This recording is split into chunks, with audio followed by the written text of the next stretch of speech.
Okay, so with respect to tasks in advance, you've been given this directive. You now are preparing, and this is what I'm going to call a flyaway mission. You're going to fly from D.C. to Denver. You're going to do this. You're going to bring stuff back. So you're going to do some things in advance before you get on the plane. So which are the tasks in advance? What are you going to do? Anybody just say anything? Search warrant. Search. Make sure you have the authority. Okay, very good. Or consent. They're hostile. No, the COLA is hostile. The COLA is hostile. Search authority. This is Larry writing and not words, so Larry doesn't do automatic spell correction, so no comments about my spelling. Search warrant, have the authority to do that. Very good. Make sure you review the scope. Plus the scope of the search warrant, which gives you a clue as to what you can do once you get there. Okay? What else you're going to do? Anybody else? Anything else? Get as much advanced information as you can.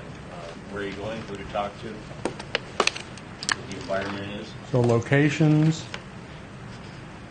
plus people. Floor plan, facility floor plans. So all the physical things.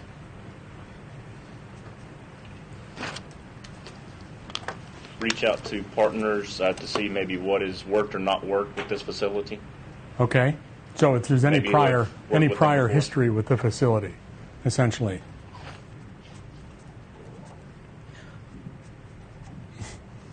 That's a good point. I can validate the benefits of that approach. Anything else? Know the dependencies of the system. How many people how many entities are on that particular system. Okay. Can you shut it off? Who you will affect? That's another thing. How would you find that out if they're You not? could shut down the server. You have to ask the questions. Oh, you just ask the Even if they're hostile, you got to ask the questions. If you don't get answers, Even if you don't, yes. Well, you're also it's just the way it is. You start to ask. you're also assuming that they're just housing the system. They may not manage it from an OS Right. perspective. So you Yes. may have another group that actually has the physical inventory of the system, Yeah. access to the OS, and that can provide you with access to the system administrative level, or some type of property officer who may actually have serial numbers, asset tags, actual location of the system in the facility.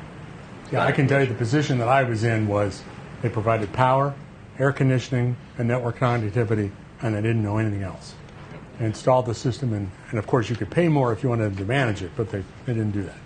Okay, anything else? Do you have to ask for subpoenas for this information? Yeah, that's subpoenas, search warrants. Search warrant. Yeah. Search authority. Logistics. How are you going to get there? Where are you going to stay? Who the local is? You need to know the local authority. That's most important.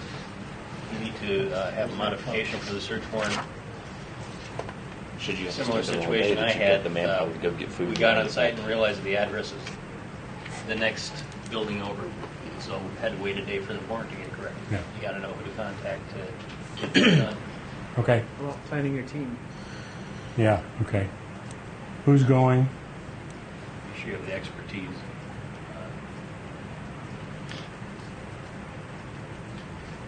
Since this is a colo facility, you also want to know whose machine is it. Yeah. You might need them to get in the cage. They might give you consent. You don't need a search warrant. They can show you where the server is. A lot of stuff. Okay, in the interest of time, those are all very good points. How about the equipment? What are you going to take? Laptop. Forensic kit. Boot disks. Like boot disks, go on. More about boot disks. Like a Helix disk or a Raptor disk. To be able to move into a pristine environment if you can. Very lucky. So-called F response. F response. Is that from F secure? That's what I'm saying. Okay. Yeah, F response. Or bootable USBs if they don't have drives on them. The storage space, blank hard drives. Sometimes good to have SCSI cards on hand. More popular ones, cabling. Firewire, USB, cable. All your connectors, depending on what the server's got. Tableau kit, that type of thing. Yeah. Right block. Right blockers. Hard copy.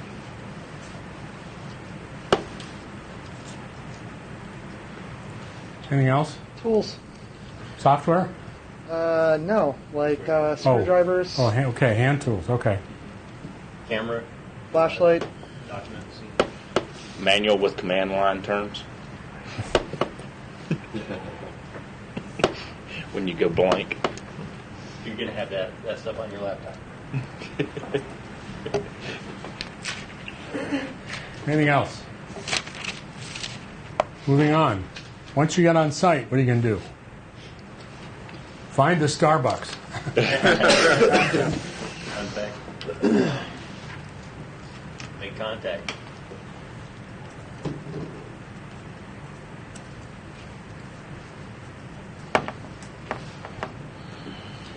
Locate the server. That's either calling ahead of time if they're cooperative or showing up on their doorstep. If it's a knock and talk. Yep. And both of those, that can be challenging. Make sure the people you have are bigger than the people they have. Locate the equipment. Do you have any ideas? Anybody have any ideas on how you got to? I mean, you got racks and racks of equipment here, and you got to find out where it is. Need that floor plan. Do you ever know a floor plan that was up to date? I mean, not a bad thing to do. When the facility What was kind built. of information? Do we have like packets from actual communication? But you have packets, you have IP addresses, you have a host name. So basically, you can try. You go, you check the router. Basically, you can see the map of the router, which is sending out to you. So you know the area you need to look at. I would do that probably, and Yeah, then right. you just then much less than 400 whatever computer, and then they're all physically connected there. So are you saying you're exhaustively going to plug in you're going to take the 400 down to 20, Right. and then you're going to go into Okay. each 20 with your It's like console? 20 you can do it. It's Yeah. possible to do it. Okay. Yes. As long as it's within the scope of the one. Yes. So essentially an exhaustive search is one way to do that. But not all 487, but some intelligent. It's so intelligent. Let's call it that way. Okay. All right. What else you can do on? So, any other ways that you might be able to locate the machine? I never did collocation, but I've been told that you would actually have like IP addresses on all those racks. It all depends on. So again, you're hoping that they that's have. not they- typical. Yeah. I've seen it both ways. I've seen colo facilities that have names on labels on all of the machines, which made it easy, and it scared me to death to think, because they weren't all, .com. They were domains from around the country, even though around the world, even though the machines were in one place. Okay. So on-site tasks, what else you can do? You found the machine somehow. You don't have credentials. Do you have credentials? I would document and photograph everything before laying any hands on it.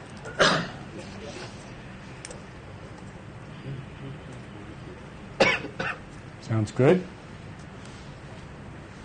If you have a team, divide up the tasks. You can have somebody talking to people that are interviewing whoever's on site, while somebody is triaging the system once it's located. So you found the system. You got the monitor connected to it. You don't have. Do you have credentials?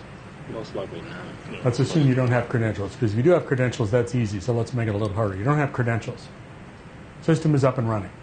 Well, you just connected this with like a second hard drive. You just make a copy of it. That's true, but that implies something, doesn't it? So connected as a read-only. So But to make a copy of it, you have to be. You got to show the date. You got to log into it, and you don't have credentials. That's what I'm saying. Full plug. I mean, among things you could do is you could power it down right then. then you lose anything in memory. Yeah, exactly. Yeah. Yeah, make an image of memory. So in other words, what you're saying is you want to actually try to gain access to the system while it's running to save some volatile information. Do a live acquisition. Okay, but you don't have credentials, which means you don't have root or administrator and a password. Well, one of the pre-tasks that you could have done was attempt to contact the system owner and get access to the system Okay. prior to going out. So you That use would give you credentials the if you got evidence. them. And if you don't have them, because they're located not in this country, so you can't use law enforcement necessarily to gain access to it, to compel them. Any other thoughts on what you might do? Depends on the system. And if it's Windows 2000, you can actually. It's pretty easy to break. So what you're really saying is you're going to leverage a vulnerability that the system may have to gain access. Okay.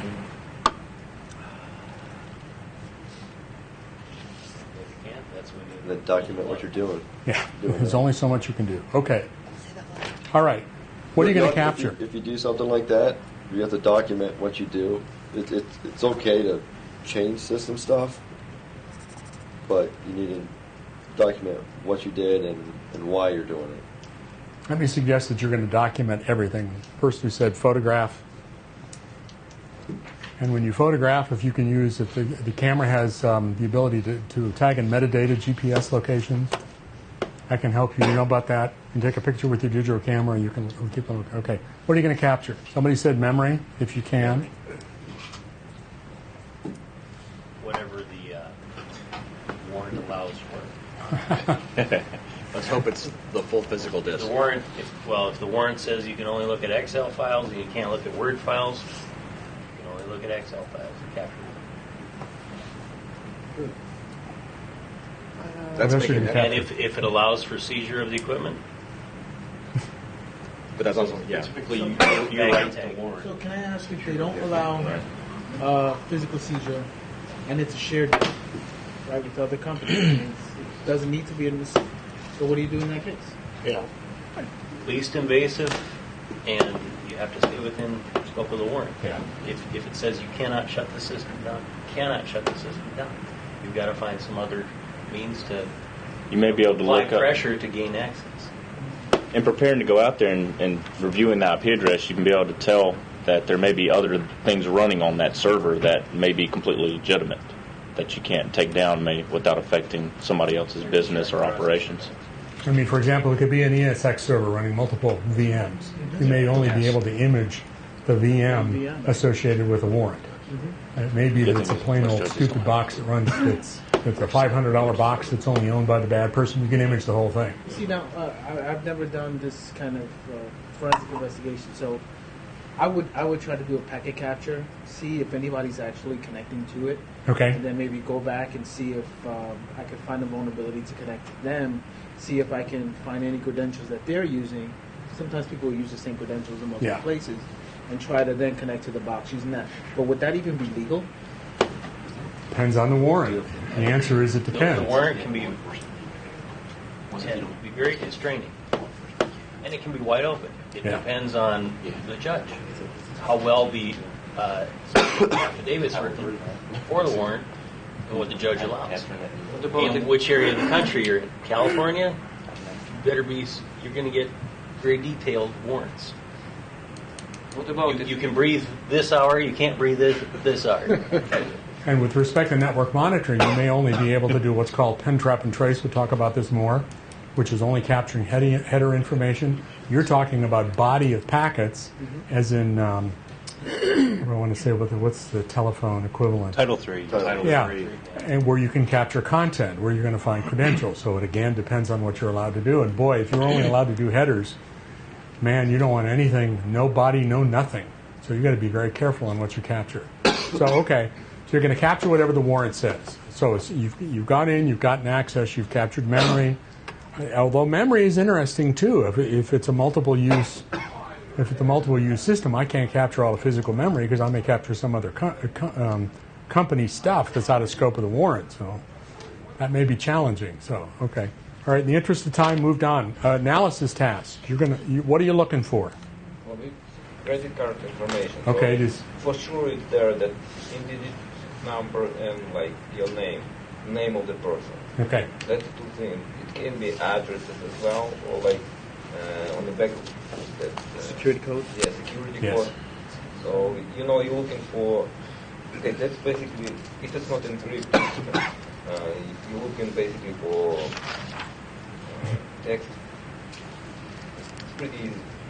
Source string. You're just looking for something. Numbers, 15 numbers in a row. Are they any 15 numbers, by the way, or is there a formula? Well, there is a No, it's just print. Yeah. Is it 15 or 16 digits? It's a credit card number. It follows the formula. Wikipedia is up today. You can read it today. We make a tool called CC Finder that finds valid credit cards, whatever. Okay, so you're looking for credit cards. So you're looking to either prove that there are credit cards there or disprove. And you said the magic thing, which is if it's not encrypted. So does that impact if you then go back here and capture the information? How about captured information in the face of encryption? When you're on site, you're not going to be doing an in-depth analysis. You are going to be triaging for the information, Yeah. capturing bulk information, what's allowed, and sending it back for Yeah. further detailed analysis. But the point is you might run into encrypted assets that are decrypted while you're on site. like an encrypted drive that's up and decrypted. You want to capture the decrypted version. A TrueCrypt container that may be available. So as you're looking through captured information, I'm going to give away too much of the rest of the day. We're moving on. So analysis task, you're looking for credit card information. Valid credit numbers. Plus, I guess, associated, essentially PII, names, addresses, phone numbers, contact information, etc. Looking for anything else? User access information. Who's using that system and putting it Okay. there? So you're not. Any other system credentials. So you're now looking to build. You're building your story. Fred's account, not Fred, because we don't know whose hands were on the keyboard. All we know is that Fred's account was used to do this. And we're into that situation at Princeton. This student broke into the system using this account, but we had to relate it to the student. So we actually had the campus security guards go knock on the door of the student's dorm room when this was going on to find out whose hands were on the keyboard. That's a challenge. Okay. So report. What are you going to report out? Results of your analysis. Keyword. You're going to report findings. This is what I found. This is not what I think. This is what I found. Okay? So that's it. Those are all great things. That was the idea. I wanted you to think it all the way through from soup to nuts and think through the process.